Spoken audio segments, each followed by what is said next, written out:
Hello, everyone. Thank you for joining me here today. I am on day 7 of a challenge I took from Doc Rock to go live for 30 days in a row. And in this episode, I want to show you some things that happened yesterday in church. I play often in churches in my area, and it's a joy to do so. And yesterday we did a powerful song as our last song called Thank You, Jesus, for the Blood. Charity Gale made it very popular. It's an amazing song. And the worship leader, Nathan, asked me if I could create a little phrase to set up the song itself. So I came up with something that I want to show you, and I want to show you some principles you can take to your work as a keyboard player and maybe find some ways to bring some different energy to the song you're working on. So here we go.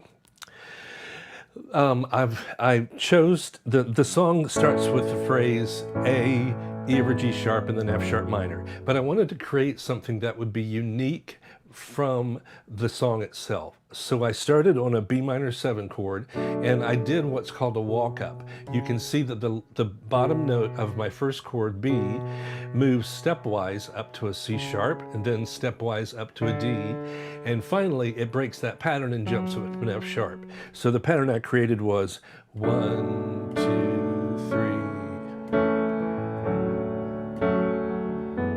and I could repeat it.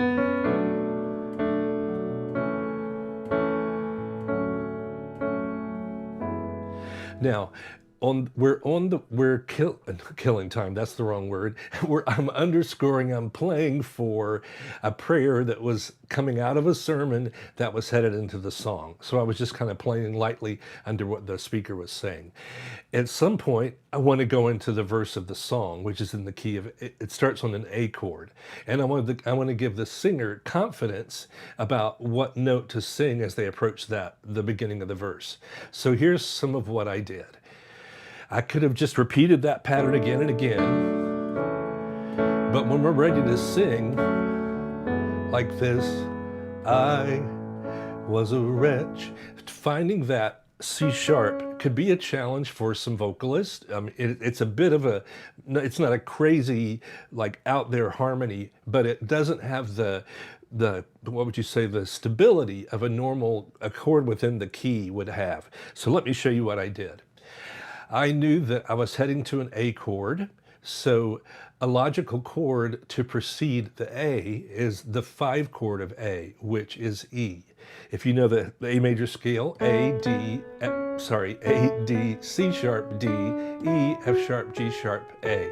So the 5th note of the scale, excuse me, 1, 2, 3, 4, 5, that's the 5 on which you can build a 5 chord. So it could be an E chord, it could be an E dominant 7th. I'm not going to show you every possible option, but I will show you the one I chose, because it relates to the chord that's just before it. Look at that E over F sharp. Here's the second line. B minor, A over C sharp, B major 7, E over F sharp. Now that chord, I don't want to dive too deeply into the theory of this, but that E over F sharp is functioning as 5 of the chord that begins the first line, the first measure of each phrase of the song. Sorry, I have a bit of a cold. At least germs can't come through the screen here. So I'll repeat it again with just the E over F sharp. This is the first line of the chart. There I go again. So E over F sharp to B. Now, when I'm going to go to the A chord, listen to what I did. Here's the first line.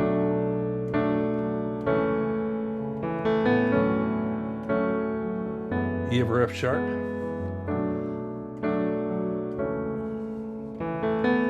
Here come the 2 chord changes. I was a wretch. So I'll show you the lead sheet now for the melody. So sorry. You can see now I've circled in the bottom line of the staff there where the D over E is circled. I'm going to play that measure slow. I've got D major 7, E over F sharp, I, E over F sharp, E over F sharp. So that 5-1 movement from D over E to A is a real help to the vocalist to have them be more sure of what they're going to sing. Now, notice in the lead sheet that you can see at the top of the page, well, actually, there's a grace note. There's a grace note B. But if you ignore that first little grace note on the word I at the start of the lead sheet, it's written I, a little scoop up to the C sharp. But the main note of the melody is that C sharp. So if they're singing, if they're going to enter on a C sharp, I could do what's called leading the melody. I learned this years ago from a brilliant choral arranger named Rick Powell, who produced some records I was on a while ago when we did 8 tracks. Oh my gosh, that's a time warp. But the concept is when you're leading the melody, you don't just leave your singer kind of, what would you say, unsupported in their approach to the note they're going to sing. So here's the E over F sharp, and I know they're going to sing a C sharp, so I could go, and it goes I, and it leads, it anticipates the vocal note they're going to sing with notes below the scale on the way to that note. So that's a very helpful principle to use. Now, that music, the content I've given you so far is music theory. Music theory kind of has a reputation for being like rocket science, and it is kind of analytical and exact in that it is kind of a science, but it doesn't have to be intimidating. So I have found through the years that if I can figure out what the 5 chord is of a chord that I'm headed to, I can discover some really interesting possibilities. So because I can't just stop with one example, I love showing another example that gives a beautiful color harmony as well. Let's look at a later phrase in the verse. I'll sing this verse line even though I have a croaky kind of frog in my throat, but that's okay. Here's the verse. I was a wretch, I remember who I was. I was lost, I was blind. Now, on the way to that D chord, where I've circled it in red, where they're singing, I was lost, think of what the 5 chord is of D. Same concept we used before to use the D over E to set up the A chord of the start of the verse. I'm going to a D. Here's the D scale, 1, 2, 3, 4, 5. The 5th note of the scale is A, and the 5 chord could be an A dominant 7, A, C sharp, E, G, or A 7 sus, or some other variations, one of which I want to use. Now, here's a rocket science-ish moment.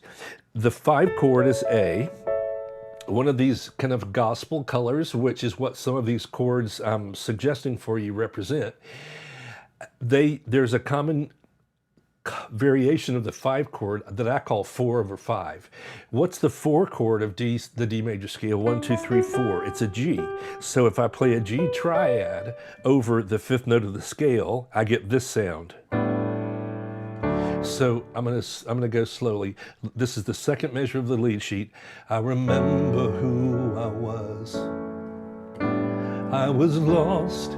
So that G over A of D is serving as 5 of D, where you're headed. And it definitely gives it a gospel-y color. And I want to show you one more thing that might be risky and might cause brains to explode, but it's one of my favorite chords, and it's in lots of songs you hear these days. Maverick City songs. I'm drawing a blank. I shouldn't have even mentioned the topic, but it works. Sometimes it's heard on recordings, but it's not always charted on lead sheets like this. So I find that kind of interesting. But here's what I want to show you. We're going to be going, I was a wretch, I remember. We're going to be headed toward this F sharp minor 7, which is on this downbeat of the 2nd measure. I want to use a 5 chord, but it's going to be kind of extreme because it's got some altered notes that, yeah, it's the 5th note of this F sharp minor scale is C sharp. Now hang on. The 5 chord is spelled C sharp, E sharp, G sharp, B. And I'll play just the normal 5 chord on the way to the F sharp minor. I was a wretch, I remember who. I played an F sharp, a C sharp minor. No, I didn't. I did it right. So I was a wretch, I remember who. So you get this nice, that's a nice color as well. So that's the straight D, C sharp dominant 7, C sharp 7 heading to the F sharp. And I'll just show you a couple more variations because it gets richer and richer as you adapt a few of these chord tones. So rather than just playing C sharp, E sharp, G sharp, B natural, that's the notes of the C sharp dominant 7 chord, you can raise or augment the 5th of the chord so it becomes an A, and you get this beautiful color, this chord. And then, so now you've got A, and here comes the augmented chord. And absolutely gospel, you have sent the meter way over in that direction. And it's a very satisfying color to add, and it definitely fits the mood of this style of song. So here's that phrase. I was a wretch, I remember who I was. Now, one interesting thing about it is that by choosing to play a G sharp, a G double sharp, which is the same as an A, it's an enharmonic equivalent, file that away for future use. That A is the root of the A chord, and it's the 3rd of the F sharp minor chord, so you get this beautiful common tone.